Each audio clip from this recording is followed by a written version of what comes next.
যান-জঁট নিয়ন্ত্ৰণৰ এই অভিনৱ শৈলী হয়তো আপুনি কাহানিও দেখা নাই।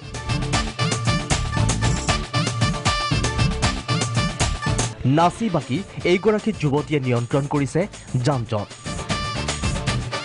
বিশেষ ভংগীমাৰে ট্ৰেফিক নিয়ন্ত্ৰণ কৰা এইগৰাকী যুৱতী এতিয়া চৰ্চাৰ শীৰ্ষত। ভুল নকৰিব, এইগৰাকী ট্ৰেফিক পুলিচ নহয়, MBAৰ ছাত্ৰীহে।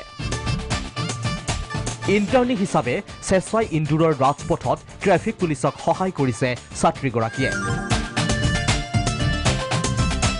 ছাত্ৰীগৰাকীৰ নাম শোভি জৈন। চাওক কিদৰে বাহনক সংকেত দিছে শোভি জৈনে। অকল নৃত্য কৰাই নহয়, গাড়ী চলোৱাৰ নিয়ম কানুন সম্পৰ্কে চালকক সজাগ কৰাৰ কামো কৰিছে অভিনৱ শৈলীৰে। নমস্কাৰ কৰি গাড়ী ৰখোৱাৰ সংকেত দিছে এইগৰাকী MBAৰ ছাত্ৰীয়ে। MBAৰ ছাত্ৰীগৰাকীৰ এই অনন্য শৈলীয়ে আমোদ দিছে পথচাৰীক। আৰু নিশাটোৰ ভিতৰতে এই ভিডিঅ' ভাইৰেল হৈ পৰিছে ছ'চিয়েল মিডিয়াত। National desk, Prag news.